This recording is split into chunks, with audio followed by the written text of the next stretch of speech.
All right. So here it is. This podcast I was talking about. I guess I'm going to call this Mark Talks Rocks. We're going to talk about rocks here on this YouTube video. Namely, Lake Superior agates. And if we want to whittle it down to even more a precising definition of what's on this, it's going to be Lake Superior agates found on the beach of Lake Superior in the eastern Upper Peninsula between Whitefish Point and Grand Marais, Michigan. That's that's where I hunt a lot of my rocks. My name's Mark Bowen. Some of you guys probably already know that. Some of you guys probably already know me. And I've been posting rock videos on this channel for, gosh, it's got to be coming up on 10 years now, maybe. I don't know, maybe. But a long time. And I often get asked when I'm going to post new content. And so I don't get out to hunt these agates as much as I'd like to. And to make it even worse for posting YouTube videos is it's really hard to find good agates, man. It is. It's a hard thing to do. That's why people do it, man. It's hard. It's hard to find a good one, but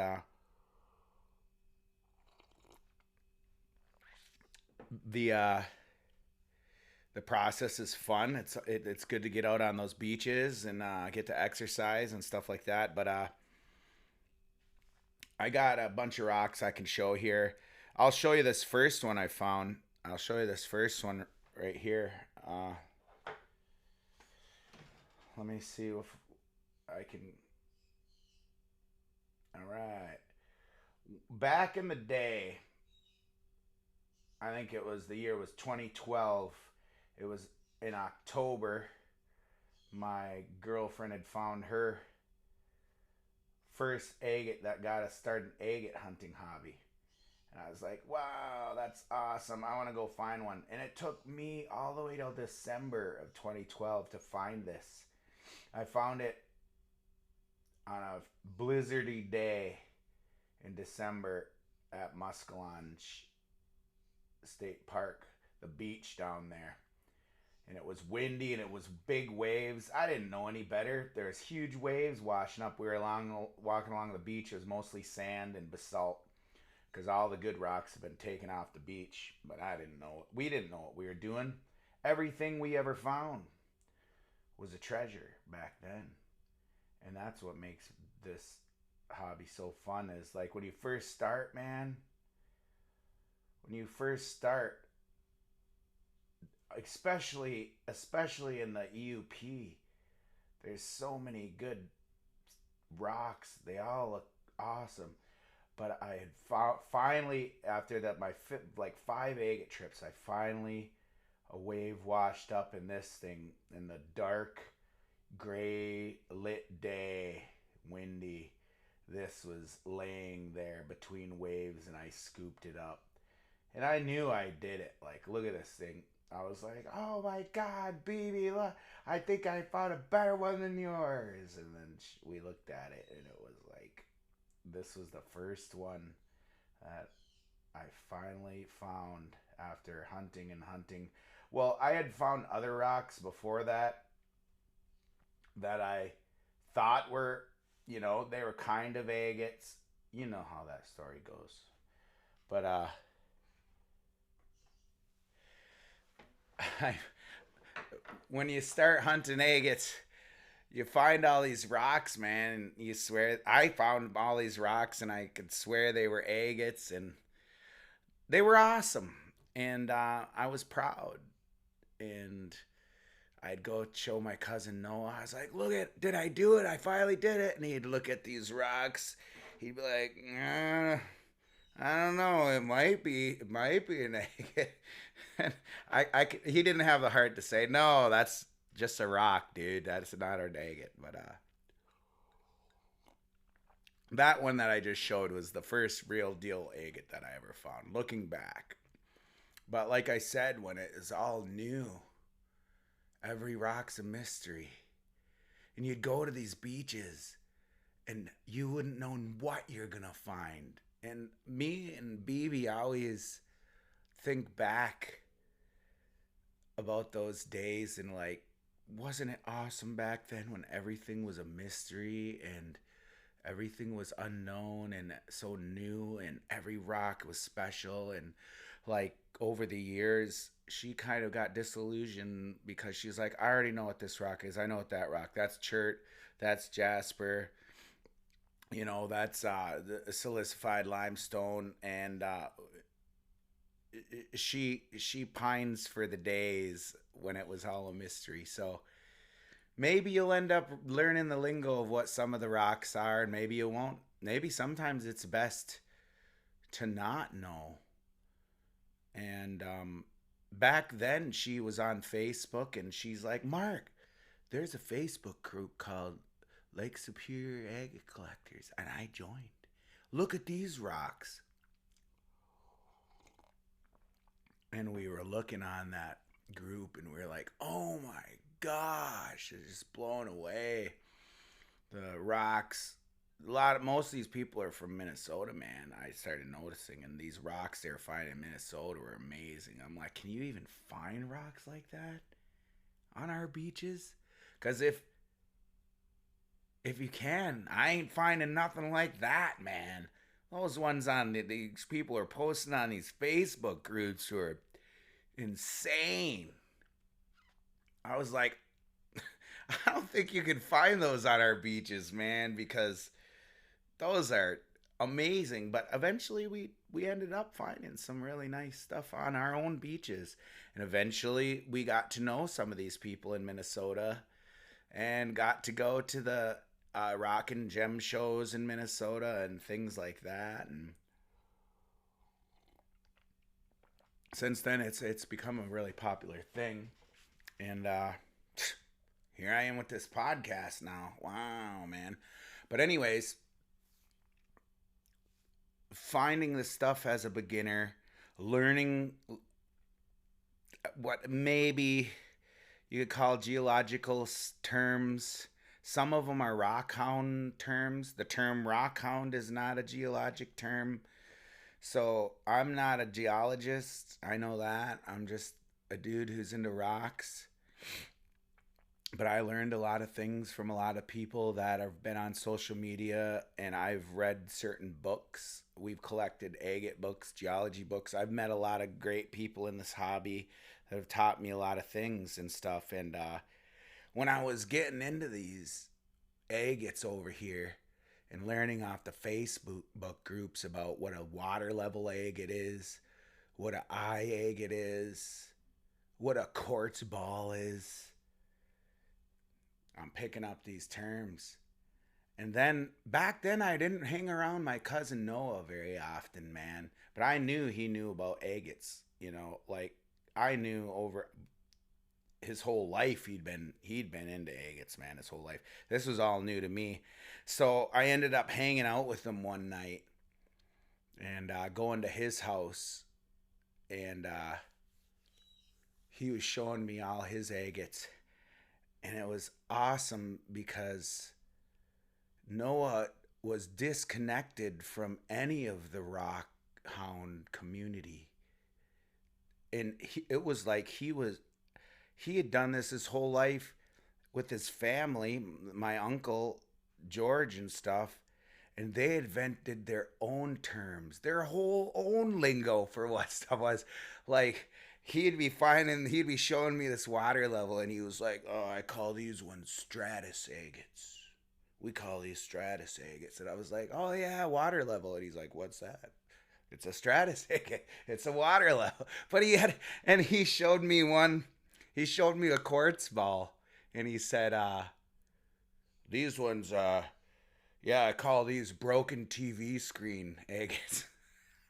Because they look like back in the old days, you used to have, glass screens on TVs, and sometimes you'd see them in a junkyard or whatever. They'd have a broken TV screen, and it'd be all shattered. and that's what he thought the quartz balls look like, which is genius. Like that's an awesome term for a quartz ball, a broken TV screen agates, and yeah, so I got him hunting a lot because he had put that hobby away for a while, and we got to end up being really good buddies and going and hunting a lot and stuff. And over the years, finding different stuff. Uh, Here's one I found at the mouth of the Two Heart. After I went to my first Minnesota, I went to my first Minnesota agate show, Moose Lake, and I went over there to those beaches north of Duluth, up to the North Shore, and looked all over. Found a lot of little agates. They were pretty, not as hard to find on those beaches is up in the UP, but I didn't find anything great over there. But I came back to our beach on the way back, the Two Hearted, and I hunted on the way back from that show. And I went to the Two Hearted, and I was like, "Well, we'll go look for our agates around here." And I went way to the left down there, about 2 miles, man, and I found this one. But it wasn't like this. I fully polished this one. This one is a rock that I had fully polished. But I did find this that day, and it was like the beach was saying, "Welcome back to your home beach. Here's a gift for you." And I've had this one ever since. I've come close to selling this a couple times too, man. And I'm glad over the years that I didn't sell this, because this is one of the first agates I found when I first started hunting, and I really like it, and I'm glad I still have it. I have a lot of agates that went bye bye, that went bye bye, and I sold, man, because you know when I was getting to know the people in Minnesota, and I talked to my friend Eric Rintamaki over here, who I've played in a band with for a number of years. So he's been my friend since we've been teenagers, and I knew he hunted agates too, but I never paid attention to all these years. And I told him I was getting into hunting agates, and I told him I was gonna sell and buy some agates, and he was like, "That's the stupidest thing I ever heard of." I'm like, "What do you mean?" He's like, "You don't buy agates, you find agates, man." I was like, "Well, I'm gonna sell one." He's like, "I would never sell an agate, ever. It's like forbidden." Like the EUP, the Eastern Upper Peninsula culture for agates has always usually traditionally been, these things are like treasure, like family heirloom. Like people don't buy and sell them at all. Are they? I have never known them to really ever. I've heard of people gifting them to people, but I've never really heard of many people buying and selling them in the past before I got into this. But I'm not sure. Maybe they did. Maybe they did. Maybe they didn't.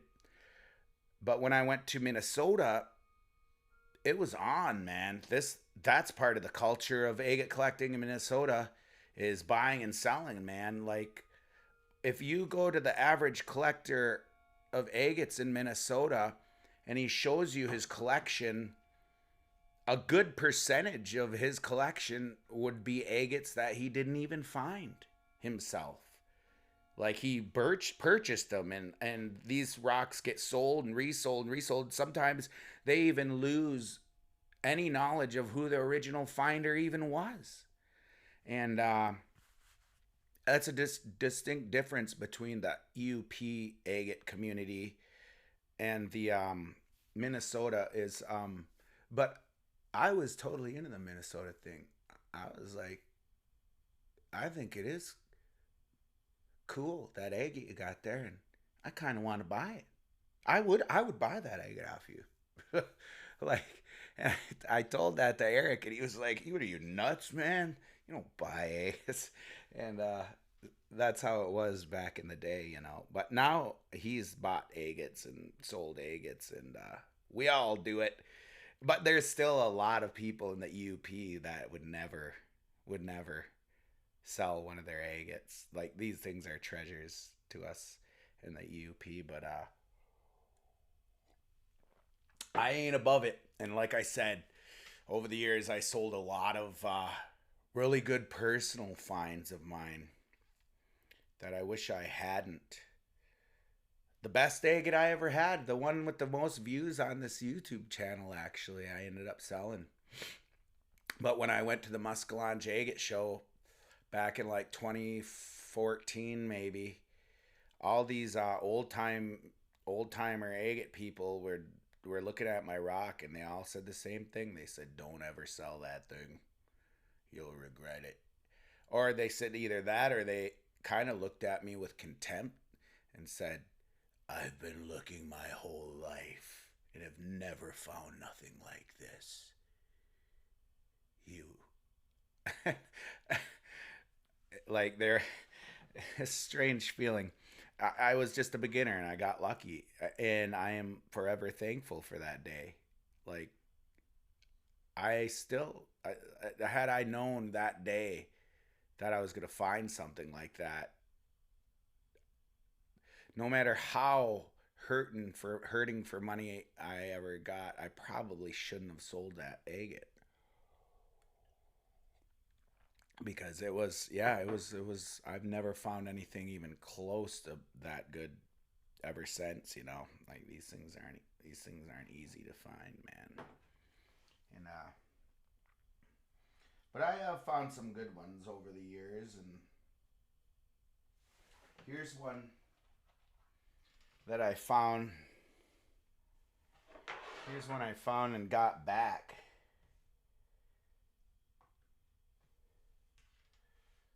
I found this one.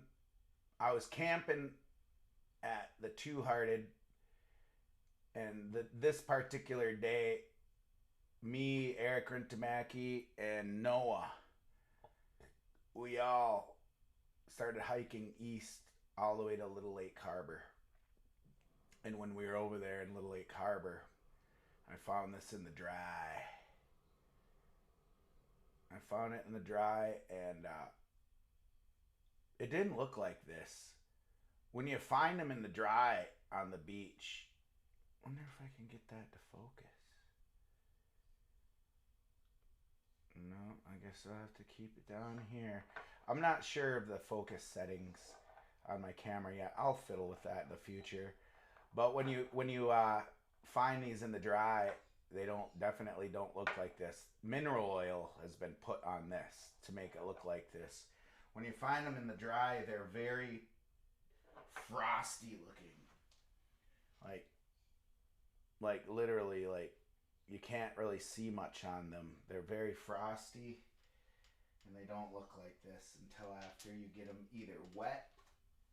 Like look at this one, doesn't have mineral oil on it. Totally frosty, like a frosty beer mug that came out of the freezer or something. And a lot of times it'll be hiding that frostiness, and dryness will be hiding a lot of the banding. And I found this one, and I had given it away in a trade with somebody years and years ago, and I've always regretted trading it away, and I'd begged that guy over the years, just let me buy it back, let me buy it back, and I could never get it back from him until finally, over years and years and years, I finally came to him with a agate and some money that offer that he was finding acceptable to get, so I could get this back, and I'm glad I did. He got the better end of the stick, which is usually how that goes. You know, if you have a rock that you want to purchase or even get back, be prepared to lose out on that deal. It's just the way it is. Because when it comes to trading, when it comes to bartering, when it comes to buying and selling, The guy who's got the goods, man, has got all the power. And I probably would make a guess that some buyers and sellers of things would disagree with me. But that's okay. When it comes to a really nice agate, I part of the thrill of getting the agate is not getting it at a great price and me saying, "Look at this awesome agate I got. I really ripped that guy off. I only gave him this much for it." That's not me, man. If someone has an agate and it's a special agate and I want it and they're actually willing to part with it, I'm going to give them what they're comfortable with monetarily. I really want to do that and make them feel comfortable with the amount of money they're getting. I don't the thrill of getting the agate, none of that is trying to get a good deal on it. There is in my belief, there's no getting a good deal on an agate when you're making somebody part with something so special that you can't really put a price on and just giving them some money so they can pay some bills and then the money's gone and the agate's gone and they got nothing. Like that's a hard thing. That's a hard thing for a finder of an agate to do, I think, in the first place. So to try to work them down to get a good price, I don't know. I it's it's something I don't try to do anymore. To try to get the great price on personal finds. If people are just flippers, a flipper is someone who, like, if they got a bunch of agates and they don't even know where they bought them off someone who bought them, who bought them, who bought them, who bought them, and that's the point of this whole thing, then I'll try to negotiate a good price. But if there's somebody sitting with an agate that they found or maybe their grandma found, and they're like, I kind of need money, I don't want to part with this agate, but I need money, I would never try to work them down. But if somebody was like, hey, I'm at a rock show, I'm selling agates. All right, I like this agate. Where'd it come from? I don't know. Or I got it at the Brainer show. It's not a personal find to them, and they're it's all about the money. Then I will try to get a good price. I wonder if I'm making my feel like I'm not making my point good enough. There's a difference in there for me. I'd say there's a difference in there for me. Like a personal fine to a person, that goes a long way towards me respecting that. Like respecting that rock and respecting that it's a personal fine for them. And there's there's a million podcasts I could do where we could just talk about that all day, man. Like, and there's been a million arguments and probably a million friendships broken over the ethics of that whole thing, of the whole thing. It's a deep rabbit hole to go down, when it comes to this. And I respect the people who don't even enter into it, who go out there and they find the rocks for their own pleasure, and it's about the experience and it's about the rocks and it's not about buying and selling rocks. But I have respect for the people who do make a living at buying and selling rocks that are found, because that's cool too. When there's all different types of rock collectors, man. There's the collectors, there's the flippers, there's the buyers and sellers, there's the novice, there's the expert. And when asked about that, a lot of my EUP friends kind of used to like tease me about it. Like, I get teased by one of my rock friends, I'm like, I show him this cool rock I got. Look at this EUP rock. And he's intimated to me a few times. He was like, when I go hunting deer, I put that head on my wall. I ain't gonna go put nobody's deer head, no one's mount on my wall and say, look at this deer. What's the point of that? And I'm like, no, I get it. I get it. Like he would never buy an agate off somebody, but I do. When it comes to agates, it's like baseball cards or something, man. I like finding them. I like working on them. I like polishing them. I like selling them. I like trading them. I like looking at them. I like looking at other people's collections. I like looking at talking with the people who find them. You know, I like it all. I like selling agates and losing money, and then getting all bummed out and having to go lose a bunch more money buying them back. Like, yeah, it's a crazy hobby, man. It's a crazy hobby. Videotaping my finds is always fun because I like to share the experience of finding them, being up on those beaches, man. Uh, I totally get it why people watch the videos. Like I started watching M Cat on YouTube because I couldn't hunt and it was the winter and I was Jones in the hunt. So I was like going on YouTube, man. And I'm like looking at him in gravel pits finding these awesome agates. I'm like, man, this is cool. I got to get out there and do it. But it's winter. Or I get it from people that live downstate, man. It's like, I'm way downstate and I got a job and a family and a life. And those beaches up there are awesome. We got to get up there and we got to go find them. But until then, let's watch Mark's video because he just found another agate. Like, that's why I post it. Like, we can't all be up on those beaches all the time, man.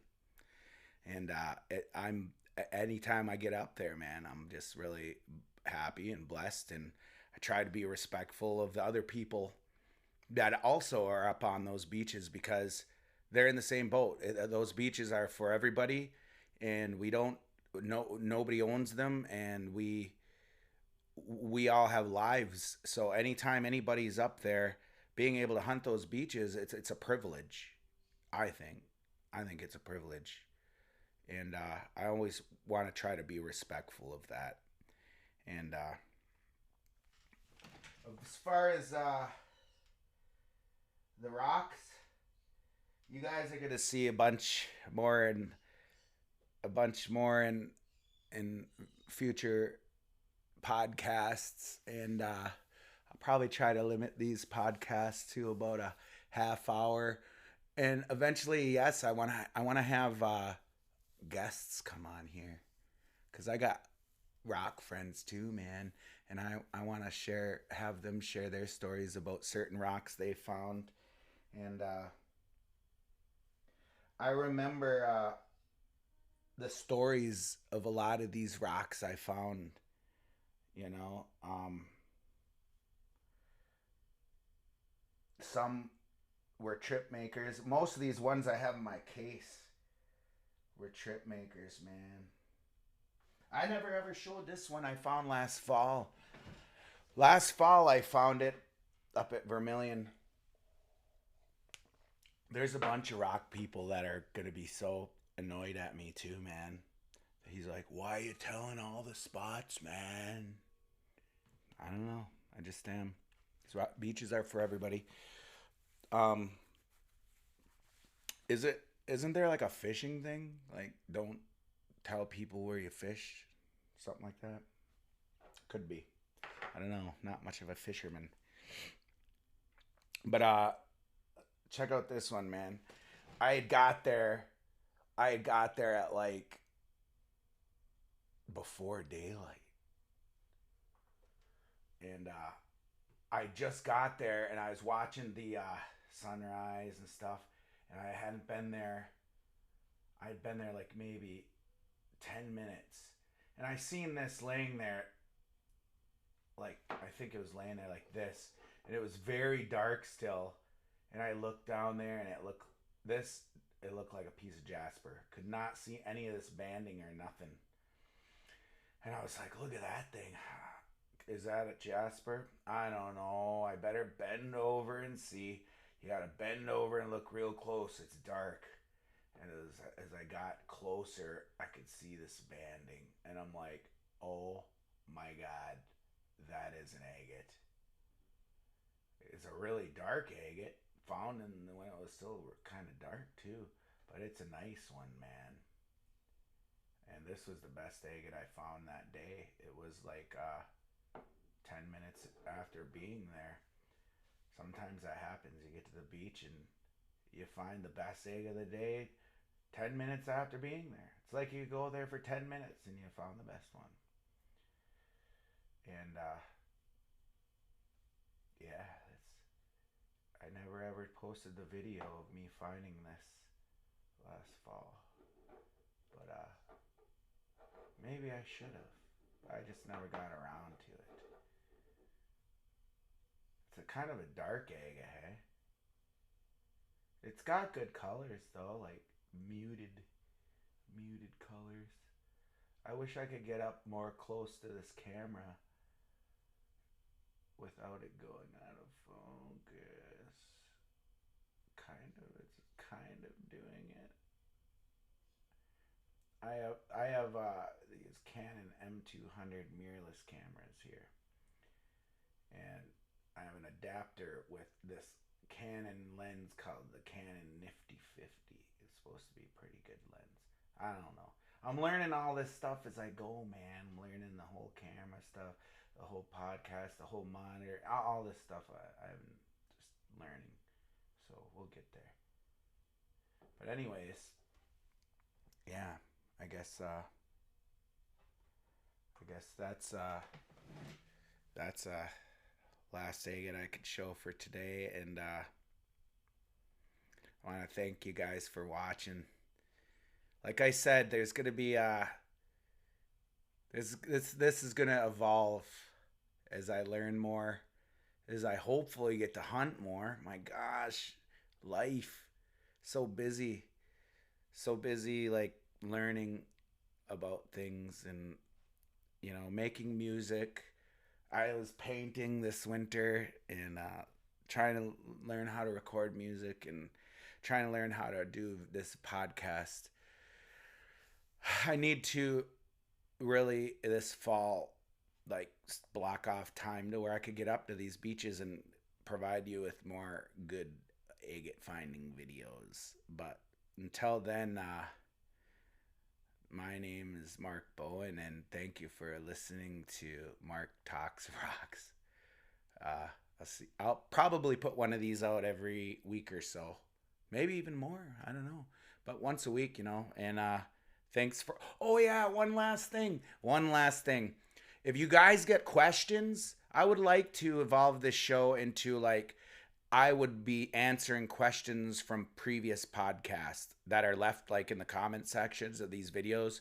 If you leave questions in the comment sections or topics, any ideas of what I could talk about, things of that nature, man, I would like it to be more interactive like that. And maybe even if enough subscribers I ever get someday, we're a small community, and thank you for the few people that do watch this right now. If maybe we could even do something like a live stream where I can answer questions in real time. But until then, if you guys got questions, leave them in the comment section, and I will like spend not a majority, but a lot of this podcast answering questions or my thoughts on things.